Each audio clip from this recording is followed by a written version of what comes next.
It is funny, even in the legislature, it's like two separate, you're right there. I mean, we would more, but like, it's like completely different worlds.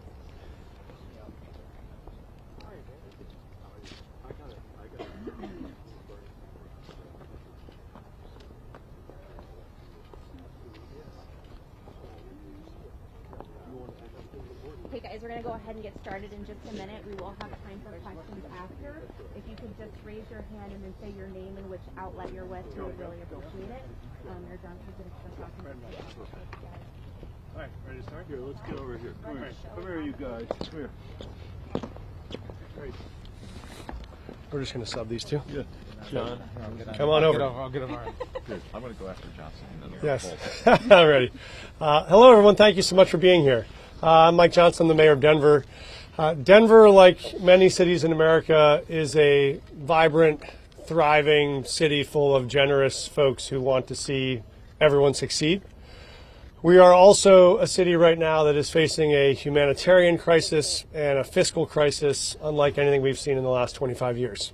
And that is a result of what we know is the ongoing influx of migrant arrivals who are seeking asylum in America and the system that is not adequately helping them succeed. I'll tell you what that looks like right now. That looks like a woman that I spoke with in Colorado who was a police officer in Venezuela and was asked to tear gas a room full of children and elderly people and refused to do that. And so they sent military police to her house in the middle of the night to try to kill her and her kids and her family. They instead fled, made a 3,000-mile walk to the United States of America, arrive at the border, get sent on a bus to Denver, and are now looking for work in a place where they have a 6-year wait for a court date to be able to get an asylum claim heard. They don't have work authorization right now to support themselves. They don't have the federal support they need to be able to have resources to help them integrate successfully into their new lives in Denver. That is what we know isn't working. What we do know actually is there a clear path here to what does work. All that is required is a clear act of courage from the Congress to take action on the things that cities need to be successful. And that is for us, work authorization so that folks arrive in the United States and arrive in Denver with the ability to do what they want to do, which is to work to support themselves and their families. It means federal resources to make sure we can help support that integration and welcome and support.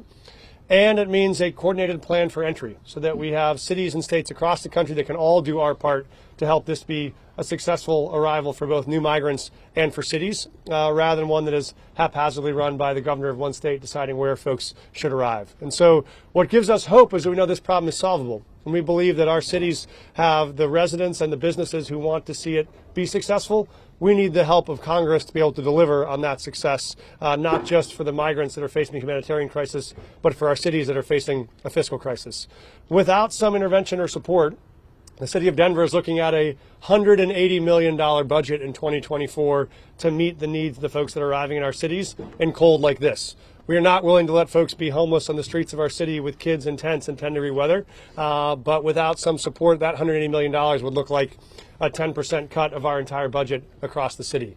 That's both not sustainable for our city, it's not sustainable for our newcomers, it's not sustainable for our taxpayers. And so that is why we are delighted to be here today with our delegation who has worked so hard to support us on making sure that we can get bipartisan support out of Congress to take on this challenge and we think deliver a humanitarian solution that would give us the right to work, federal support, and a coordinated plan for entry. And with that, we know the citizens of Denver can do their part to welcome our folks that are new arrivals. So with that, I would be delighted to introduce and hand it over to a man who knows exactly what it means to run the city of Denver and to help run the city of Washington, D.C., Mayor, Governor, Senator John Hickenlooper. and that doesn't include Denver Health, the number that. That's correct. That does not include Denver Health. So, and I'll be very brief, mayors know what it takes. And we've seen this again and again. They are the front line in so many crises. Look at what happened in COVID, but with immigration, they're right back on that front line.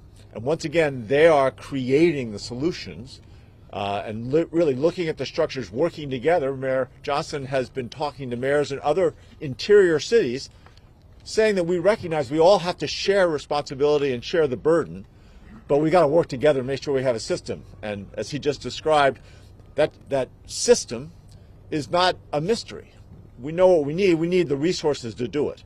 And we have to make sure that any final compromise around the border negotiations taking place right now includes the resources to deliver that structure that every city in this country needs. And I think he's made a great first step here. The guy's been mayor less than half a year, and he's already leading mayors around the country and making sure that they're orchestrating their efforts so they can get the best results. And I think ultimately we see that we need comprehensive immigration reform, but in the process of working towards that, we have to take care of the people that have come here and make sure that they are housed and fed humanely, that there is a process that can address the specifics of their issues and resolve them much more rapidly than what we've been doing. And with that, can I turn it over to Senator Bennet? You sure can. So my younger but more experienced mentor in the United States, Senator Michael Bennet. Thank you for that excellent introduction. Go do what you need to do. Yeah. Okay. Hey, John, let me mentor you by telling you that way you won't run into the snow when you walk. There. Just to make you look good, I'll follow exactly. See, there was good. It was not a mandate. It was a suggestion. But I want to thank my colleague, Senator Hickenlooper, the former mayor of Denver, former governor, for being here today, and thank you, Mayor Johnston, for being here today to raise the concerns of all of our constituents and to be joined by these members of Congress as well. Brittany Pedersen and Jason Crow is an enormous delight for me, anyway, personally. It will be brief, but I think you heard from the mayor the issues that Denver is facing. Denver is not seeking to make this somebody else's problem or somebody else's issue. The citizens of Denver are stepping up to our responsibility as citizens of this great country, but they are not in charge of the immigration policy in the United States. Nor, should I say, is the Denver Public Schools. One of the interesting things about this combination of people is you got a current mayor, a former mayor, and a former superintendent of Denver Public Schools, who now has thousands of additional students as a result of the broken immigration system that we have, and is having to come out of pocket in order to deal with that. The city of Carbondale on the western slope of Colorado, where they worked very hard to house the immigrants that had come there, but have said we don't have room in our budget to be able to deal with this on our own. And we need to step up. There's a reason why the Constitution of the United States assigns this responsibility, that is the responsibility of immigration, not to one city or not to one state or not to competing states or not to people with competing political agendas in the states, but to the United States of America. Immigration is the responsibility of the federal government, and this is one of those cases where we can't just fail, blame each other, as we often do, walk away and say it's someone else's responsibility. This is our responsibility.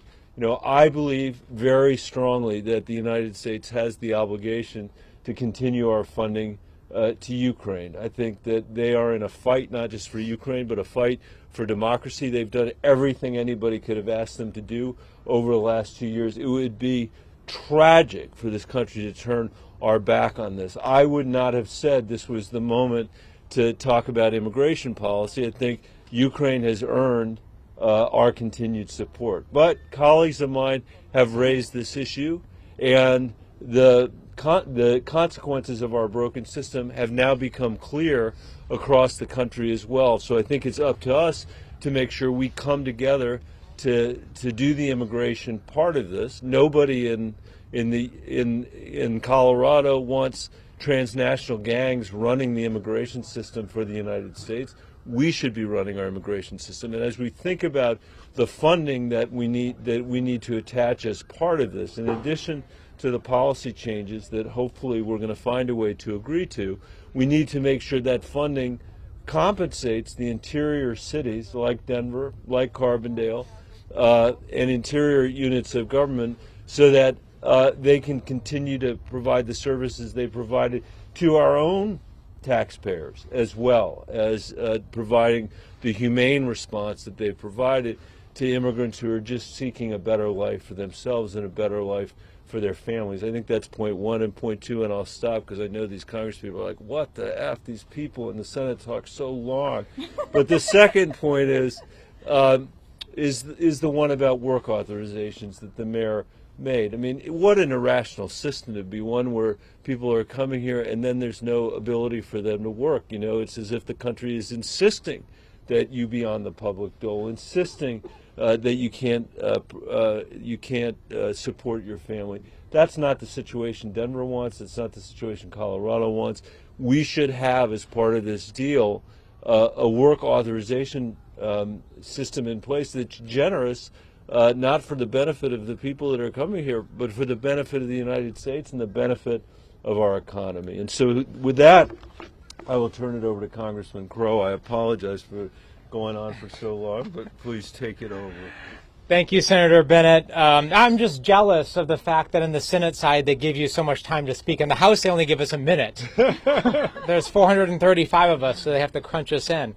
Well, good afternoon to all of you. My name is Jason Crow, and I'm very proud to represent the 6th District of Colorado. Now, I do want to take a brief moment and tell you about the 6th District of Colorado. It's one of the most diverse districts in the nation. 20% of my constituents were born outside of the United States. I have over 130 languages and dialects spoken in my public school system.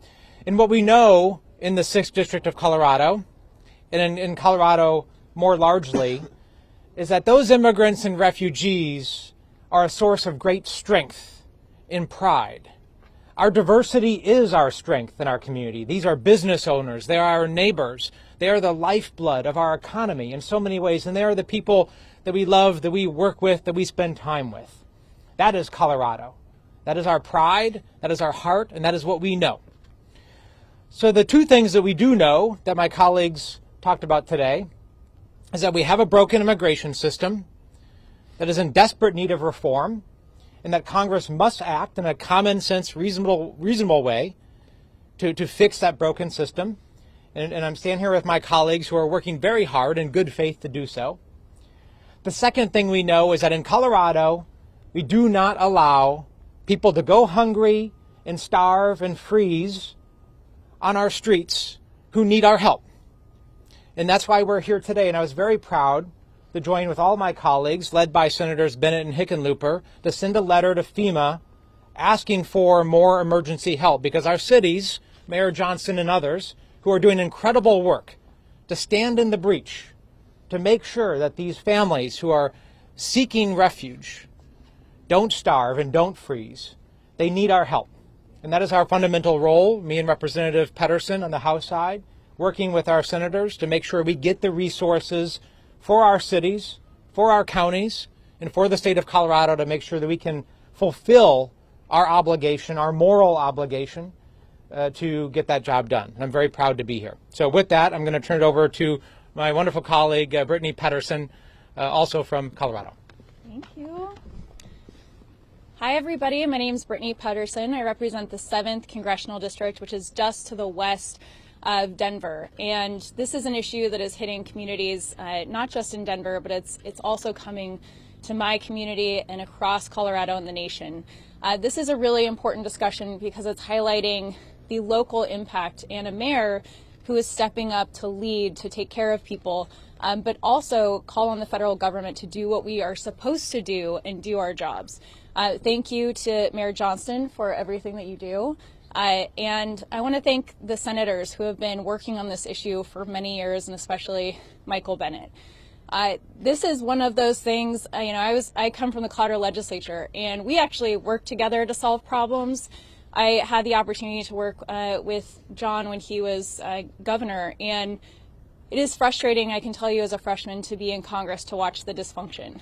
And my message is for people at home who care about the people who are struggling right now, but are also struggling themselves and wondering why we have such a failure at the border and why we don't have a response and why we're unable to act at the federal level. This is something that we do have a bipartisan bill in the House to address this issue. And under previous Republican leadership, Republicans have been told you cannot work on this issue because we're going to win on it in November. This should not be a partisan tactic on winning elections. This is something that we have to come together in a bipartisan way. Their proposals are absolutely there is nothing that is going to solve this issue with the Republican versions that have been brought to the House floor. We need to be standing strong every day, bringing a discharge petition so that people can actually sign on to pass it through the House. We have a Senate the Senate and the House with different leadership and different majorities.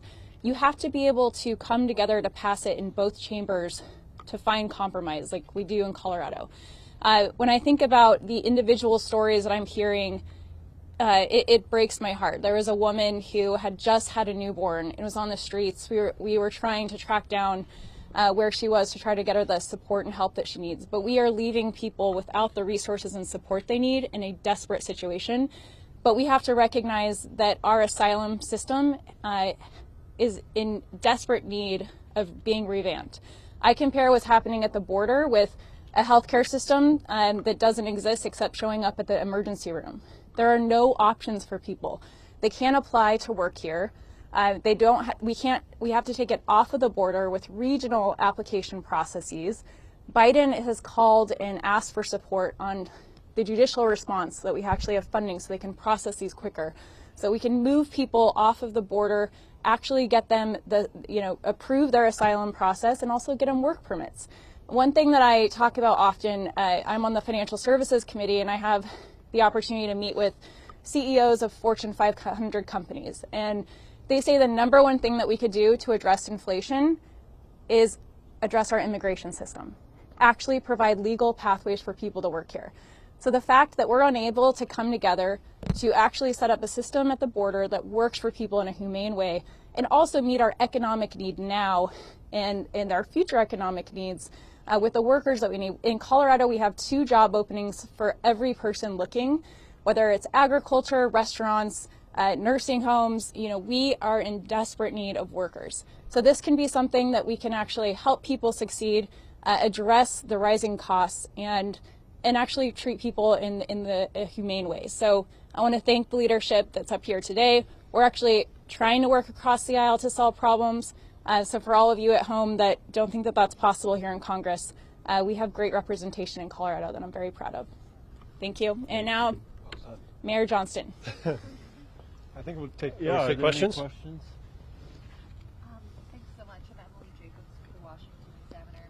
Senator Bennet, since you've been involved in the talks on the border deal, are you concerned that there's a likelihood that work visas are not going to be a part of the final package? Thank you. I believe they have to be part of the final package. I think it's critical that they be part of the final package. And in my view, it shouldn't just be about people that are coming right now. There are people that have been working in our fields picking fruit and vegetables. There are people that have been working in restaurants. There are people that have, in the United States for decades in Colorado that have been doing it without work permits. I think this would be an opportunity for us to say to people that have contributed mightily to our economy that we should acknowledge that fact for our own sake by providing work permits. So I hope very much it will be part of the final deal. Yeah. Stephen Groves with the AP. You were a part of the 2013 Gang of Eight, and you can kind of see a similar political dynamic developing.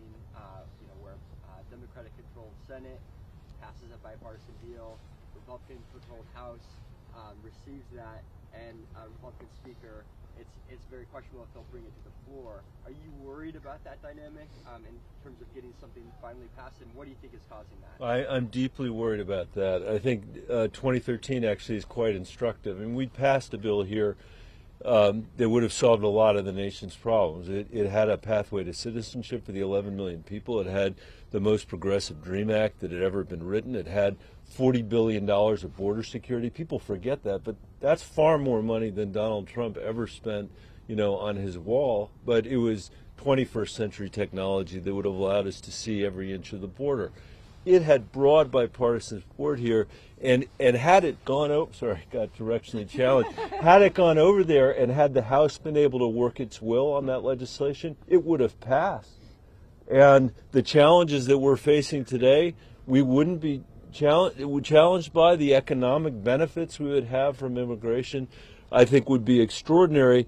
And the reason it didn't pass the House is it never had a vote in the House, and the Tea Party, the so-called Freedom Caucus, had the opportunity to just veto the legislation. And what I would say to the Speaker is, please don't do that. He's been Speaker for a short period of time. I think he's shown an ability already to work with the other side in ways that his predecessor may not have been able to, and I think that's to the benefit of the country and to the good of the country. So we cannot, it would be undemocratic of us to allow another minority to veto legislation that's actually supported by the majority, and I don't think we can let that happen for the sake of the country.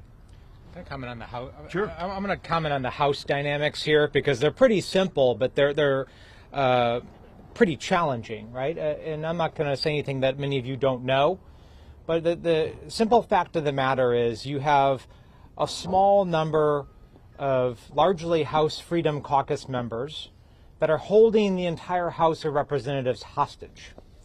And this is largely a consequence of the rules package that was negotiated at the beginning of this Congress by then Speaker McCarthy to become the Speaker, that allows any one member to call a motion to vacate to oust the Speaker. And with a very large, very small majority, that gives this group, frankly, of legislative terrorists, I call them, the ability to hold the entire body hostage. When a vast majority of common sense, reasonable people on both sides want to fix this. So what I think we need to do, because there's two important things here. We have the future of the free world riding on our support for Ukraine, and I'm not hyperbolic in saying that. Our national security, the security of the world, rests on our ability to go the distance and to support our brothers and sisters in Ukraine to fight and win. And our ability to address one of the most deeply intractable policy problems and crises we have faced for a very long time in our border and immigration system. So we can fix two of these if we have political courage and if we're willing to make a deal. And I think we can go to Speaker Johnson and say, we understand the challenges that you're facing, but let's come together, let's see what we can do to provide some buffer to you to make a deal and maybe some element of protection to get this done, because if we do, it could be incredible for our country in a very positive way. Caitlin? I'm Caitlin Kim, Colorado Public Radio. This is a question for all of you. I'm just curious, just sort of given the numbers that you're seeing in Denver, in Colorado in general, and states across the nation, has this sort of challenged how you guys view immigration at all, just given the resources it's been taking at the state and local level? I think for us it has not challenged how we think about immigration. In fact, it's underscored the power of the positive impact it can have. There's a recent study in Denver that showed that these new arrivals could have a $1.8 billion net positive impact on our economy in the state if they are allowed to work. And as Representative Pedersen was saying so powerfully, I have two types of conversations almost every day. One is I talk to migrants who say to me, Mr. Mayor, I don't need any support, any public charity. All I want is the right to work. And at the same time, I get calls every day from employers who say, Mike, I got all these open jobs. Why can I not fill them with the folks that have just arrived? And so what we see is people here who want to work, people here who want to hire them, and a federal government who stood in the way of our ability to let those people go to work for the people that want to hire them. And so we know there's demand, and I talked to mayors from cities around the country this morning who have huge labor shortages and want workers declining enrollment cities who want to add population to people that can work. And so we think this shows the natural need of a growing economy to have a base of immigrants who come and help build this country. We just think that the challenge is the federal system that doesn't allow them to do what they would like to do. So we think the net positive is dramatically outweighs the net negative. But the problem is the current system, if you require the government, city or state or federal, to bear the public cost of supporting people who want to work but can't, that then drives a cost without a benefit. And so we think this is the system that least helps them succeed and us succeed, but it's quite clear from where we're standing, there's a system that actually helps them succeed and us succeed dramatically. Can I? Brittany, Please. do you want Is that okay? Yeah, jump in. Sue? Thanks for the question. I think for me, I want to recognize that a lot of people at home, even if they might be persuaded by the fact that we have a need to fill these jobs, a need to address our failed immigration system, they want to know that there's a process in place and they see chaos.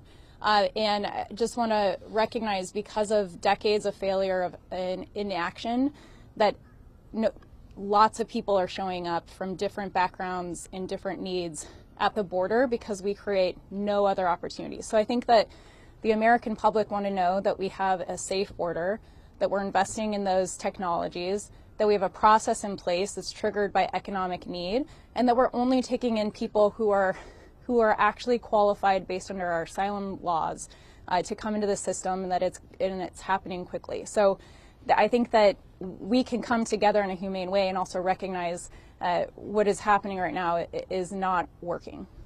You want to add? You know, I would just add that I think that that the worst thing that could happen would be that the chaos at the border creates a politics in the United States that's anti-immigrant. That would be a terrible outcome, you know, and I think you're hearing from all of us, absolutely not. This has not changed the way we think about immigration. What it has confirmed is that having a broken immigration system is not in the interest of the United States of America. When you think about the fact that you look at our economic growth as a nation over the last 100 years or so, we've had on average 3% every year. 2% of that has been organic. 1% of that has been immigration. Jason's district would look completely different in terms of its economy if we didn't have immigration. Our state would as well, our country would as well, but we need, as Brittany said, a system that actually works. And by the way, to come back to the last question again, Speaker Boehner, for whom I had a lot of respect, he wrote in his book that the biggest regret he had as Speaker was not allowing that immigration bill to get to the floor. And I think it's because he understands the seriousness of it. And in the end, the importance of our solving this very difficult political problem, that hasn't changed. And that's another reason why I hope we don't repeat 2013. Last question. We'll take two more. And yep. We listen to the boss. Senator, just briefly on the CR, in terms of funding for Ukraine, do you plan to put a hold on the CR because the funding for Ukraine is not in there, or is the commitment from Senator Schumer enough to allow you to let that move forward later today? The commitment is enough. I mean, I think we've made some progress in terms of the negotiation. I'm glad that when we left, Leader McConnell and Leader Schumer issued another statement together talking about how important this was because of the hold that we had put on the FAA back then. So I'm going to continue to use all means that are available to me to make sure that we continue to narrow the field, that we get to an agreement, and in the end that we fund Ukraine. We cannot fail on this. We cannot fail on this. But I think we all should keep working over the weekend to try to get it done. Yes. Senator Theo Meyer with the Washington Post. The mayor has mentioned two other things that he is seeking. One, money from the federal government to help cover these costs, and two, some sort of plan to keep, Governor Abbott from just busing, migrants straight for Denver, some sort of more comprehensive plan. Do you expect either of those elements to be included in a potential border Ukraine deal? I think that the first issue I think would be critical. I mean, the Biden administration put $14 billion on the table. That's more money than was included in the supplemental, or has been included in the supplemental for Israel. It is a substantial amount of money. And some of that is going to have to go to interior cities like Denver and Chicago and New York. This is going to be a difficult negotiation because the border communities obviously are also in need of resources, and I want to support what they're looking for as well. We're all going to have some share of that $14 billion. I think the second part, I hope, will largely solve itself. You know, Governor Abbott, let me say it this way. I think that if we have a national immigration policy in place, and the states and cities are not left to have to solve these issues on their own, and we have a rational system in place, I would expect that to relieve the burden in ways across the country that can allow us to get back to solving the other issues that we need to solve, including health care and education, all the other things that the people we work for expect us to be working on. Can I just add one point to that? Yep. So I think the two most important things for us are, one, federal resources, and the second are work authorization. I met with a group of cities this morning. It's clear if folks arrive in this country with work authorization and with federal resources, we as a group of cities can determine how to help allocate them and get them to places where jobs exist and are needed. That part I believe we can figure out even without federal help. If we can get work authorization and resources, the rest I do believe the cities can take care of. Thank you, everybody. Let the record reflect that it was the Colorado delegation that was out here at whatever temperature it is today in the snow doing this. This is like spring break for us, so we're good. Exactly. See ya. Thanks for having us. Thanks. Yeah, let's do it. Should we take a photo? Yes. Okay. Ready? 1. We're going to be cross-country skiing now across the quad here. We got a quick video of everybody saying kind of why we're here. You know, we're here talking or calling on the federal government to